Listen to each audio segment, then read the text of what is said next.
Hi there and welcome to a new video in which, of course, as you can see, I am trying out a new video format because I want to introduce like a new section in the channel in which we may react to some content itself, so for example some YouTube videos or even other stuff that basically may come up. So, well, as you probably already know, a couple of hours ago or even some 1 or 2 days ago, depending on when you are seeing this, well, Brackyes has posted this brand new video, how to make 3D games in Godot. I remember that, well, lastly we did have some new Brackyes content about the game jam, and also 8 months ago and 9 months ago, new content itself of Godot. But, well, then we had to wait like actually a lot of time to be able to get a brand new course, a brand new tutorial. So indeed, it is quite interesting the fact that now we have a new course about this. Once again, super short, you can see less than 15 minutes, and in this case it's about 3D, okay? And as far as I have been checking the course, I want to finish up checking it with you, but as far as I have checked, it is so amazing. So first of all, as usual, we have like a super good production. His face can be seen clearly, the audio is massive. And also I really like the fact that, for example, when he is explaining over here this thing of a new dimension, he also does something like quite interesting because he grabs like some access, okay, in real life, and starts to explain these things. So let me show you in a second if I am able to find this this extract that I wanted to show you. Or here it was at the very beginning, as you can see, with these arrows and that kind of thing, where he was explaining the X, Y axis, and well, the new kind of Z axis for the 3D environment. So all these ways of explaining content, I believe that they can really help people understand the content itself. Like, there is now a new axis, and that's perfect. But also the fact that it makes the video a little bit more entertaining than what maybe you may find in other courses or in other tutorials. So I personally really like that.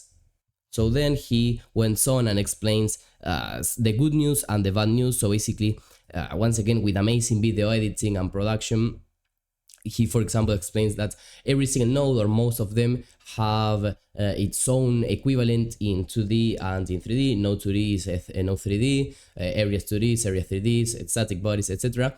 So, well, migrating from 2D to 3D in Godot is much simpler than maybe in other engines. So that is quite good. And also there are nodes that they basically stay the same, such as the timer and the animation player. So that's quite interesting. But then, well, he went on and explained some of the kind of bad news in terms of, well, the 3D environment, that we for being able to import these 3D models, well, we are going to, well, we are here. If you take this course, or if you watch this video, you will have to learn at least a little bit of asset data, because in 2D we only have sprites, but, well, in 3D, in order to render these models, we have meshes, textures, rigs, animations, etc.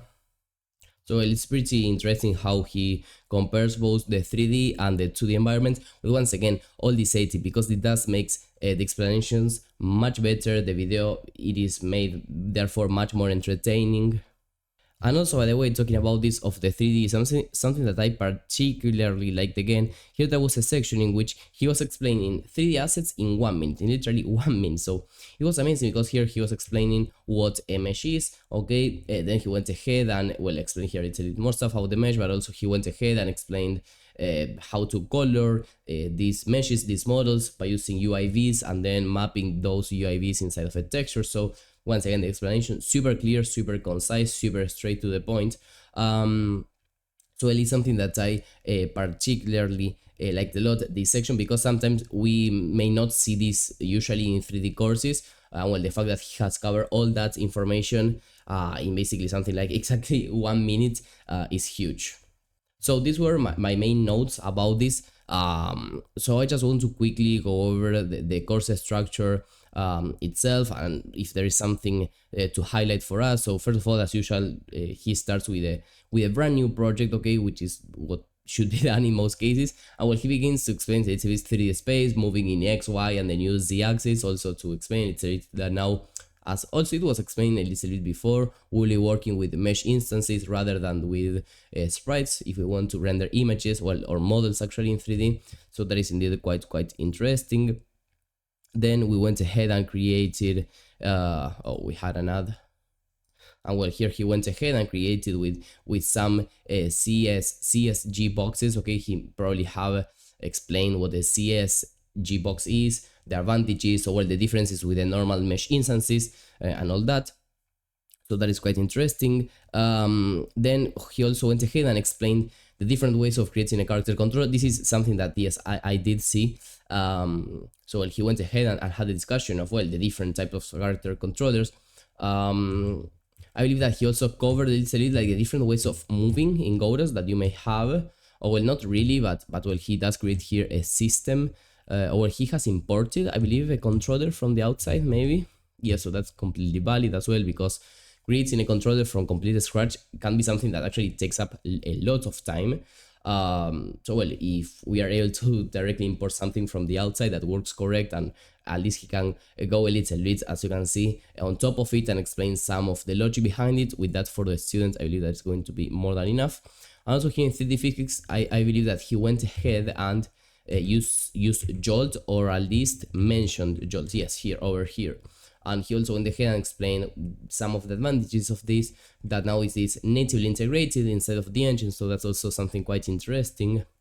Well, here the 3D assets in 1 minute that I told you, assets in Godot. So I don't think this is how to, yes, this is how to import assets in Godot. This is quite related to the 3D assets in 1 minute section, like the different formats in which you may want to import your assets in Godot, where to find them, which is the best format or the most convenient format, or whatever, and how to then actually take advantage of them.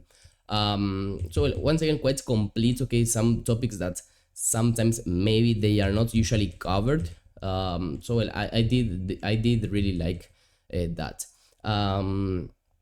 Let's see what else we have over here. Well, we have some stuff with standard materials. Once again, more advanced topics about 3D, that this, if you are mostly a 2D developer, you may not know what these things are really about.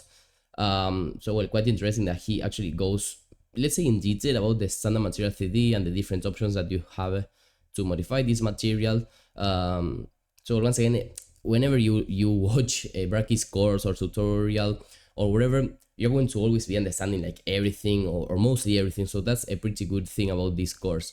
And also the fact that he always uses this kind of editing resources just makes the understanding of the course much easier than if we were just talking in front of the camera.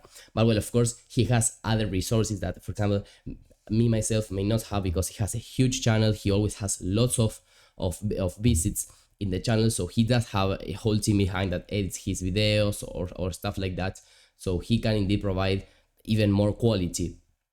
Okay, and then for example here for animated characters, so probably he went ahead and imported some animations or characters from the outside. Well, it shows how to correctly import all these animations. So once again, for somebody that has never created anything in 3D or has some questions about how this is properly done, to understand some concepts between to basically understand some concepts on 3D modeling, on 3D game development that maybe wasn't explained in any of other videos, or just have doubts, I believe that this video is going to be super useful. Even me myself, I'm going to actually watch it, maybe not follow it along, but at least watch it and take some notes on these things of 3Ds, because I have not really get like lots of things in 3D. So clarifying these concepts, I believe, is going to be quite useful. And of course, well, then I could create a video on this 3D stuff that could be worth it. Okay, so well, then went ahead on lighting. Okay, these are things that maybe we are more familiar with: the camera, render quality, and then just the auto. Okay, so there you have it. In less than 50 minutes, you get to study all these topics. So as usual, Brackyes is always there providing amazing quality, amazing courses. So I'm really happy that he was able to create another course. And well, if he uploads a new video, a new content that is worth checking in the channel, or you think that I should check out another Godot video, another course, or whatever, just let me know in the comments down below with this new format with my face, and I will be super happy to check it out. With all this being said, I will see you in the next one. Remember to subscribe, and bye bye.